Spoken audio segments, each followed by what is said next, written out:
మిత్రమా, కురుక్షేత్రం యుద్ధ అధ్యాయం 5 మొదలుపెట్టే ముందు వీడియో చివరి దాకా చూడండి. ఎందుకంటే కురుక్షేత్ర అధ్యాయం తెలుసుకోవడం ఒక హిందువుగా పుట్టినందుకు గర్వపడి ఈ విషయాన్ని తెలుసుకుంటావని ఆశిస్తూ ఇలాంటి ఇన్ఫర్మేటివ్ వీడియోస్ కోసం ప్లీజ్ మన ఛానల్ని సబ్స్క్రైబ్ చేయండి,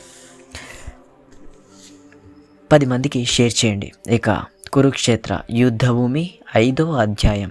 2 సైన్యాల మధ్యలో రథంపై అర్జునుడు కృష్ణుని మాటలు విని కొంత స్పష్టత పొందాడు. అయినా అతని మనసులో ఒక చిన్న సందేహం మిగిలి ఉంది. జ్ఞానయోగం, కర్మయోగం రెండూ గొప్పవే, కానీ ఏది శ్రేష్టమైనది? ఎలా రెండింటినీ సమన్వయం చేసుకోవాలి? అర్జునుడు మళ్ళీ కృష్ణుని వైపు చూసి గౌరవంతో ఇలా అన్నాడు. అర్జున ఉవాచ, ఇలా ఉపదేశమిస్తాడు. కృష్ణ, నువ్వు సన్యాసం అంటే కర్మత్యాగం కంటే కర్మయోగం శ్రేష్టమని చెప్పావు, కానీ ఇప్పుడు మళ్ళీ సన్యాసం గురించి కూడా మాట్లాడుతున్నావు. ఈ రెండింటి మధ్య తేడా ఏమిటి? నిజంగా ఏది మేలు? దయచేసి స్పష్టంగా చెప్పు. నా మనసు శాంతపడుతుంది అని అన్నాడు. అప్పుడు శ్రీకృష్ణుడు ఆత్మీయ గాంభీర్యంతో అత్యంత సరళంగా లోతైన జ్ఞానంతో మాట్లాడడం మొదలుపెట్టాడు. ఇది పంచమో అధ్యాయ, కర్మ సన్యాస యోగము. భగవద్గీతలో సన్యాసం, కర్మయోగం రెండింటి సమన్వయాన్ని అందంగా వివరించే అధ్యాయం. శ్రీ భగవాను వాచ, అర్జున, సన్యాసం అంటే కర్మలను పూర్తిగా వదిలేయడం మరియు కర్మయోగం ఫలాపేక్ష లేకుండా కర్మ చేయడం. రెండు మోక్షానికి తీసుకెళ్తాయి, కానీ రెండింటిలో కర్మ యోగమే శ్రేష్టమైనది. ఎందుకంటే సన్యాసం చేయాలంటే మనసు పూర్తిగా వైరాగ్యంతో ఆసక్తి రహితంగా ఉండాలి. అలాంటి స్థితి సాధారణంగా చాలా కష్టం. చాలామంది సన్యాసం తీసుకుంటారు, కానీ మనసులో ఇంకా కోరికలు మిగిలే ఉంటాయి. ఇలాంటి సన్యాసం వల్ల ఫలితం రాదు, బదులు దుఃఖమే వస్తుంది. కానీ కర్మయోగంలో కర్మలు చేస్తూనే ఉంటాడు, కానీ ఫలితాలపై ఆసక్తి లేకుండా భగవంతునికి అర్పణ చేస్తూ ఉంటాడు. ఇది సాధారణ మనుషులకు చాలా సులభమైన మార్గం. ఇలా చేస్తూ ఉంటే క్రమంగా మనసు శుద్ధి అవుతుంది, వైరాగ్యం వస్తుంది, చివరికి సన్యాస స్థితికి చేరుకుంటాడు.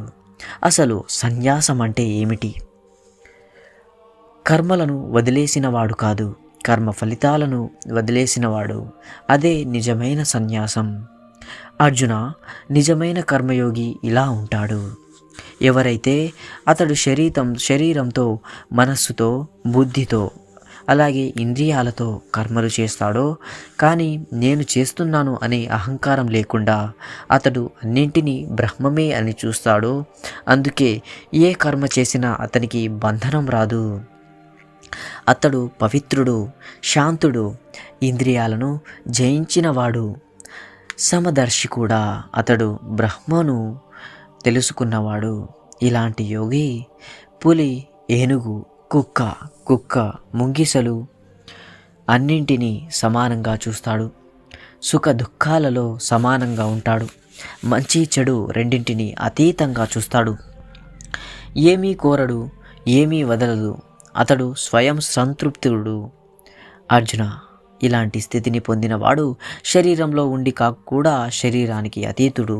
కర్మలు చేస్తూ కూడా కర్మబంధం లేనివాడు. అతడు బ్రహ్మను సాక్షాత్కరిస్తాడు మరియు బ్రహ్మలోనే లీనమవుతాడు. ఈ స్థితి ద్వారా అతడు సమస్త జీవులలో ఒకే ఆత్మను చూస్తాడు. అందుకే అతడు ఎవరిని హత్య చేయడు, ఎవరు అతన్ని హత్య చేయలేరు. అతడి మనస్సు శాంతంగా, పవిత్రంగా ఉంటుంది. కాబట్టి అర్జున, నువ్వు కర్మయోగంలో నిలబడు, ఫలితాలు నాకు సమర్పించు, యుద్ధం చెయ్యి. ఎందుకంటే ఇది నీ కర్తవ్యం. నీ యుద్ధం ధర్మరక్షణ కోసమే. నీవు జయిస్తావు లేక ఓడిపోతావు అనేది నీ ఆసక్తి కాదు. నీవు కర్మ చేస్తూ ఉండు, ఫలితం నా చేతుల్లో ఉంది. ఇలా శ్రీకృష్ణుడు కర్మ సన్యాస యోగం యొక్క అంతర్గత రహస్యాన్ని విప్పి చెప్పాడు. సన్యాసం అంటే బయటి కర్మలు వదిలేయడం కాదు, అంతరంగంలో ఫలాపేక్ష అహంకారం వదిలేయడం అని స్పష్టం చేశాడు. అర్జునుని మనసు మరింత స్పష్టమైంది. యుద్ధం అతని కర్తవ్యమని, దాన్ని భగవంతునికి అర్పణ చేసి చేయాలని అర్థమైంది. ఇక్కడితో పంచాధ్యాయం కర్మ సన్యాస యోగం సమాప్తం. ఈ అధ్యాయం నిజమైన సన్యాసం అంటే ఏమిటి, కర్మయోగం ఎందుకు శ్రేష్టమైనది, సమదర్శిత్వం ఎలా సాధించాలి అనే గాఢ జ్ఞానాన్ని ఇస్తుంది. తర్వాత అధ్యాయం 6వది ధ్యాన యోగం మరియు ఆత్మ సంయమ యోగం. కావాలంటే వీలైతే కామెంట్ రూపంలో తెలియచేయగలరు, లేదంటే మీ అభిప్రాయాలు ఇందులో చెప్పండి. ఎందుకంటే మీరు పెట్టే ప్రతి అభిప్రాయం మెసేజ్ రూపంలో నేను చూస్తాను. వీలైతే హరే కృష్ణ ఒక హిందువుగా బదులిస్తూ కామెంట్లో వదిలేయండి. ఇలాంటి ఇన్ఫర్మేటివ్ వీడియోస్ కోసం మన ఛానల్ని సబ్స్క్రైబ్ చేసుకోండి. హరే కృష్ణ కృష్ణ కృష్ణ హరే హరే.